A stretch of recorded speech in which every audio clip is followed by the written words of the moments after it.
Hi everybody and welcome back. Today I am filming on holiday at my little caravan. In my little caravan.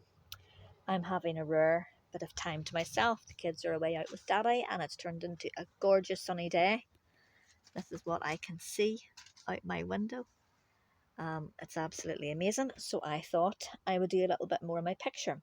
Now, in the previous video, you saw me with just 2 pencils. Now I'm using a lot more. Um, Generally, when I go to pick out for highlights and colours, I choose one dark and one light. Sometimes there's a bit of variation between that, and you might be lucky enough you can put a third pencil in there as well. But generally, I start with one light and one dark, and then maybe one colour in between light and dark as well. I've seen people with a whole pile of different darks and light shades, and then sometimes you end up with the wrong color. I always say less is more, and this is my motto for everything. So 3 colors. So I have been doing the greens now. I've been doing the blues and bringing up the shadows with the dark blue and the purple. The waves I'm not very good at. I do need more practice on my waves, but there's a few different techniques I'm trying to use here at the minute. I'm also starting to blend some of the stuff together. So I have blended the sand and different things. I've also blended the shells. I haven't blended this bit yet, which is why you can see the white through it, but I have blended this and the sea. Now with the sea, there's a few different techniques. So I've been using 3 blues. So I have been using my Ocean Breeze. I have been using my dark blue, which is sort of like an indigo, which is great for shadows.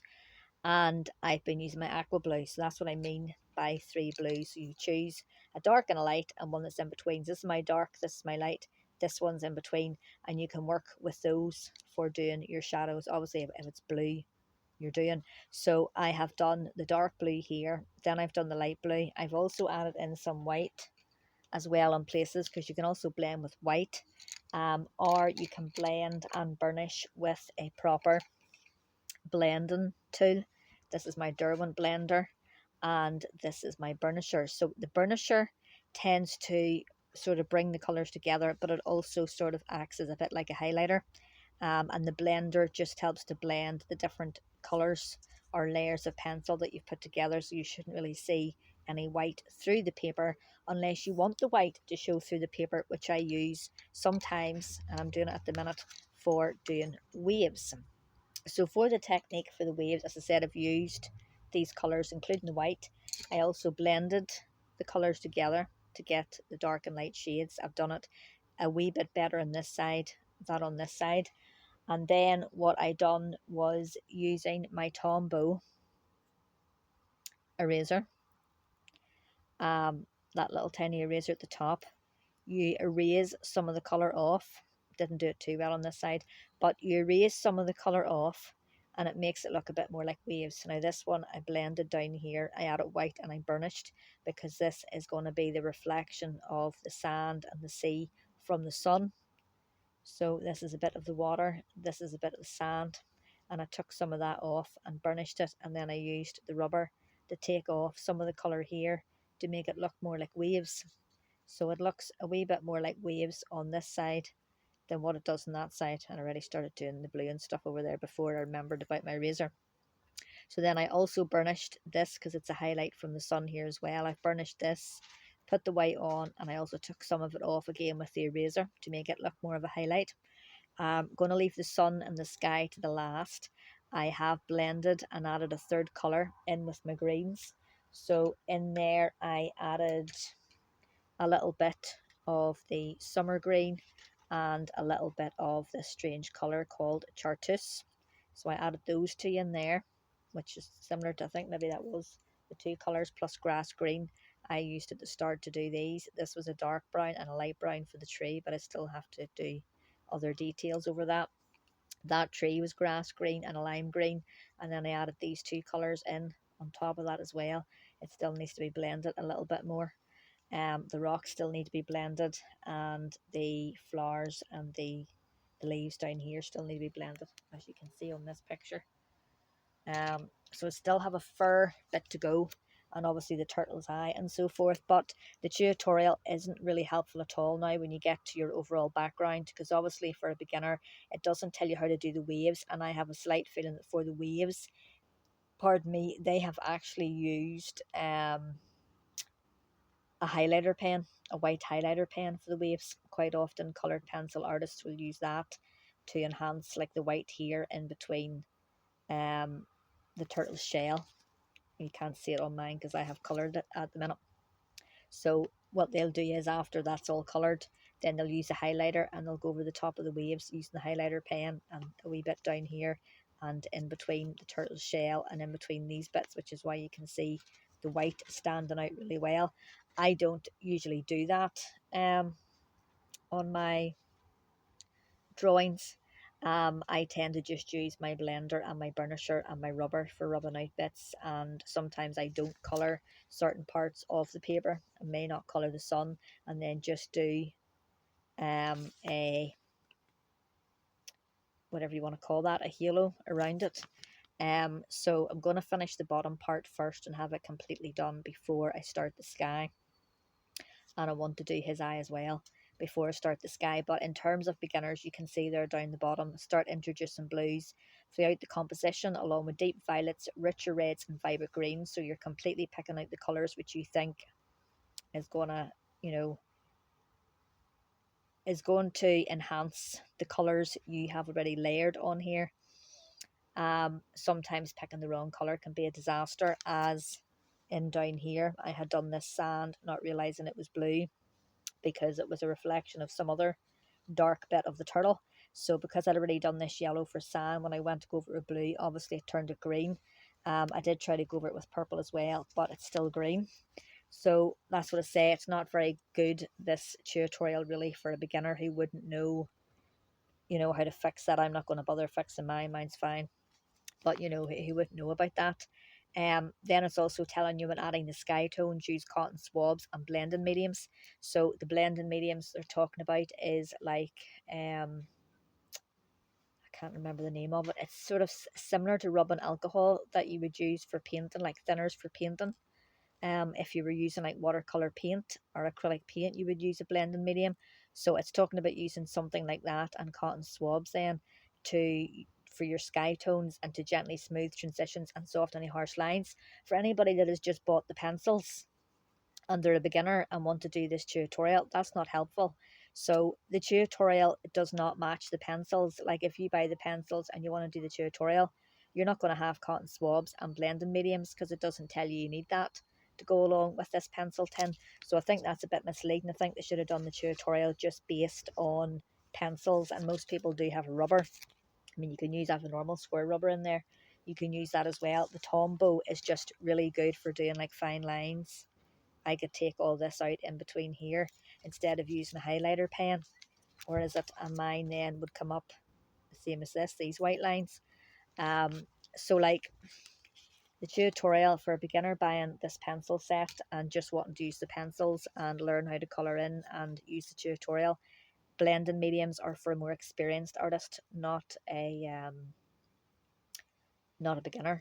So this tutorial really isn't for a beginner, unfortunately. But I never use blending mediums because they give me migraines, or cotton swabs.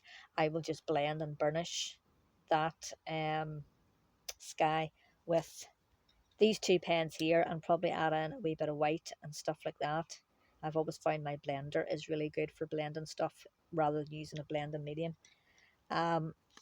So yes, and then after that, where is number 6?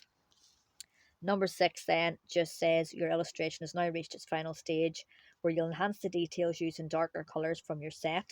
So it's quite light. Where was it? Quite light still there on the sand. And then you're darkening it up a wee bit more. I don't know. Theirs looks really dark and I'm not sure I'm going to darken mine up any darker possibly than what it is. I like it the way it is. Add fine highlights to bring definition. So that's where they're talking about using the white highlighter pen to do your waves. And if you need to remove any unwanted black lines, simply scrape them away or use a firm eraser. And then you've completed your magnificent sea turtle drawing. But to complete your drawing for a beginner, they're telling you that you need blending mediums. So you know, apart from the blending medium, the blending mediums, it's not a tutorial for a beginner, because beginners not going to know what colours to lift out. Although, having said that, you know, it's give you an idea. Deep violets, so that's dark violets. Richer reds, you know, and that's really warm reds, sort of like the colour of my sort of curtains over there. That's what you call a rich colour. Vibrant greens, well, vibrant means bright, so bright greens. So it gives a little bit of an idea without helping the person too much. But cotton swabs and blending mediums are not for beginners. Beginners wouldn't know that, and especially if somebody just wanted to use the pencils as normal colouring in and to do this tutorial, you know, it's not really, you know.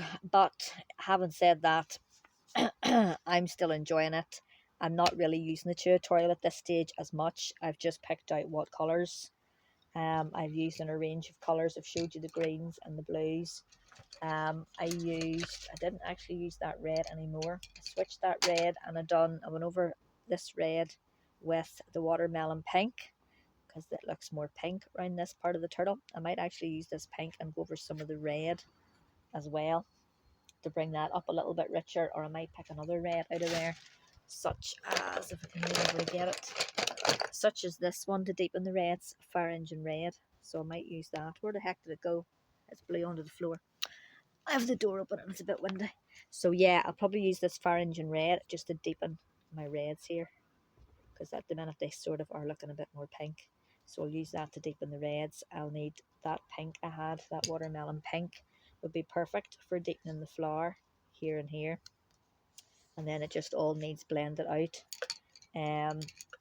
For the sand, I was using the cherry blossom colour, which wasn't pink, but it done really, really well for the sand and stuff. I also picked up a canary yellow as well to give the sand the golden colour, a bit more of a golden colour. I may use white over the top of that just to make it look a bit more, you know, of a highlight. I probably might use this canary yellow with where's the lightest yellow I had in there? With this lightest yellow. I may do this lightest yellow. No, that wasn't the lightest yellow. Butter yellow, I think, was the lightest yellow, which is what I used on the sand for my first layer. But I think I'll use the butter yellow. Please don't blow away again. The butter yellow to do this yellow around here, and maybe slightly darken it a little bit. Oh, God almighty. Slightly darken it a little bit. I don't think I'm going to do my yellow white because, I mean, I've never seen a white sun before. So I think I'll do mine as like a little bit like a sunset, because the sand looks more like a sunset, like what a sunset would look like in the evening time. So I think I'm going to do my sun yellow, and actually that cherry blossom orange would be perfect. The cherry blossom orange, and I'm going to do a sunset on mine because this looks more like a sunset sand than a sand during the daytime. So I think I'll do that. But yeah, that's it coming along. I'm not really a big fan of this paper. I'd be interested to know what sort of paper that is they have used. It's not the same as the cold pressed textured paper that I use for my drawings. So it'd be interesting to see how this fares out.